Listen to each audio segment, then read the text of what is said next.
What's up, friends? Hope you guys are doing well. It's John here, and we're down to another episode of the Training Away series where I'm showing every single set, every single rep that I did during a 2-month period of traveling while on the road to try in an effort to try to not lose my gains while I'm gone doing other stuff without working out as the high priority. So the workout today is pretty similar to many of the previous workouts I've been doing. The whole thing took about 25 minutes, and the video is about 10, so 10 minutes of actual work with roughly 15 minutes of rest in between. So very quick, very effective, very easy to fit in while I'm on the road and prioritizing other things in my life. Because at the end of the day, why do we lift? We lift to make our life better, not, organize our life to make our lifts better. At least that's what I do, obviously. No problem. If you think the other way, you'll probably get a lot stronger than me. But for me, I like to train and to move to improve my life. And since lifting and just sort of physical fitness are one of the most powerful levers to actually improve your experience of life and to amplify all of the other things in it, yeah, that's what motivates me. So today I wanted to talk a little bit about progress again. So 2 episodes ago, I was talking about how fast you can expect to progress. And I think in this one, it's a good example. We can zoom in on one of my exercises that I'm doing several times throughout the last couple weeks. So I'll throw this up on the screen. But essentially today in this workout, I managed to do 11 reps.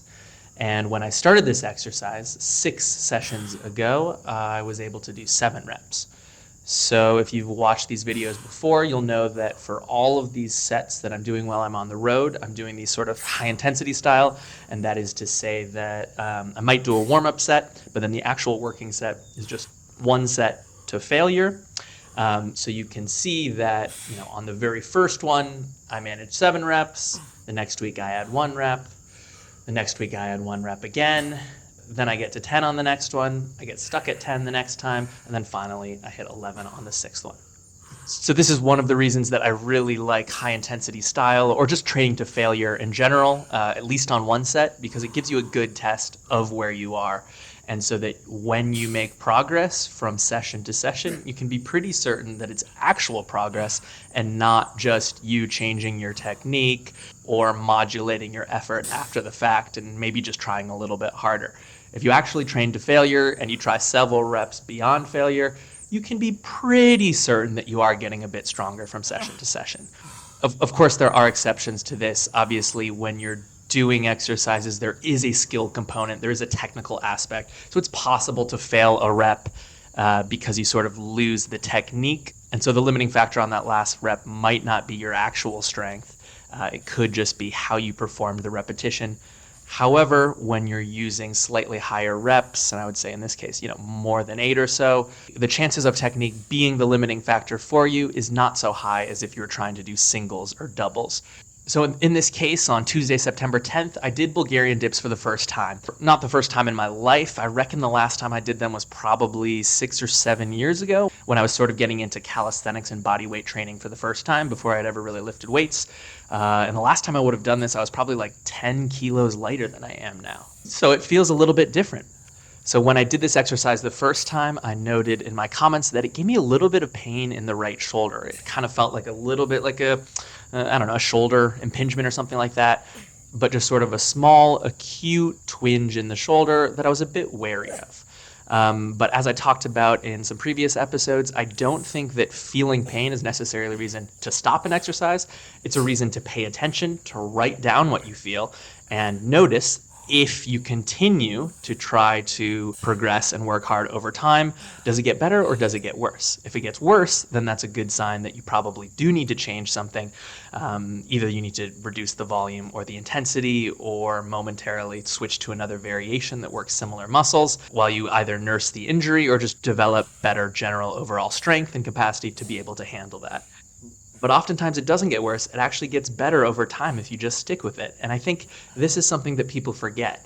Our bodies are really, really good at adapting. And in fact, if you've never done an exercise before, your body's not going to be prepared for it. While of course you can train general attributes like strength and mobility and flexibility that do have some carryover across movements, when you're trying a new one, if it's the first time you've done it ever in your life or it's the first time you've done it in many years, your body's just not going to be well adapted to doing it. It's going to have forgotten how to do it. And so one of the responses you get besides DOMS the day after could be pain while doing it or a little bit of discomfort. And you don't always need to be terrified. I would definitely recommend writing down what you feel, being cognizant, seeing, does it hurt now just while I'm doing the exercise? Does it continue to hurt for 10 minutes after the exercise? Does it hurt an hour later? Does it hurt the next morning? For me, it hurt a little bit while I was doing the exercise, but it had pretty much gone away by the time I started my next set of front lever pull-ups. And so I wasn't too worried about it. So then the next session, I managed to get one more repetition, and I noted that it still hurt a little bit, but it wasn't too bad. Then the next session, 2 days later, I managed to get 9 reps, and it still hurt a little bit, but again, wasn't too bad. And then finally, 10 days later and 3 sessions later, I'm able to get 10 reps, and there's no pain at all. So I think for me in this case, it was really just my body learning a new movement, getting used to what it felt like, and probably improving my form a little bit, finding a path or a range of motion that doesn't tweak my shoulder. And once I had put in the reps and the time to practice the movement a little bit, to recover and to let my body adapt, it did that, and it got stronger in the process. And so if you've been watching this series, you'll know that I'm doing just 1 set to failure as my working set for each exercise. So I'm actually getting very little skill practice in this. Of course, if you want to develop maximal strength, it helps to practice a lot. In this case, I'm not really doing it because practicing a lot, takes more time. And so while I'm training on the road, I think it makes sense for me personally to do sort of a minimal effective dose style of training where I'm just trying to really stimulate the muscles and the tissue with hard exercises taken to and beyond failure, rather than trying to get in a lot of volume because the volume just takes longer, right? So with these very minimal sessions, I'm getting very little skill practice. So I am probably getting a little bit better at the movement, but I do think the main reason for the increase in repetitions is simply that I am growing muscle and objectively getting stronger, sort of in the physical sense, not just the neurological sense. I will say that with these exercises, I think one thing that contributes to this is that though I am doing just 1 set to failure for each exercise, there is a fair bit of overlap in the muscles that are trained by my exercises. As you can see in this workout, I'm doing 5 upper body exercises, and all of them are basically compound movements, right? So in addition to the dips, which are a vertical pushing motion, I'm also doing ring push-ups, and I'm also doing pike push-ups.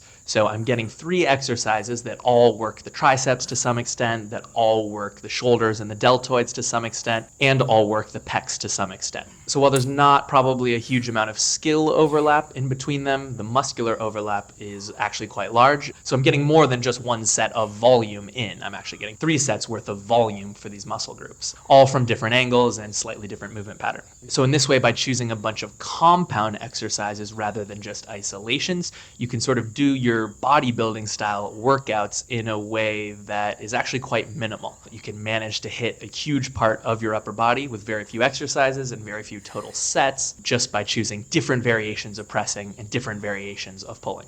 So I think the progress on these Bulgarian dips also illustrates another principle that is important to remember, which is that small changes do add up very quickly. So even though I'm only adding 1 repetition per time, after a period of 2 weeks, I've gone from 7 to 11 reps, which is a substantial increase in strength. This is part of taking that really long-term mindset that we need to do in our training.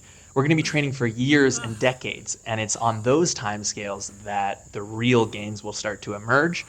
So we can't get too stressed if we're not adding a rep every single exercise every single week. When we're starting new exercises, that'll happen. When we're total beginners, that'll happen. But there will be periods where the progress day to day will be very hard to see. But when we look to a longer time scale, we can see substantial increases. And that's really the goal we're working towards. Just keeping going, keeping the habit of working out strong such that you continue to make minor, almost imperceptible gains over the long term.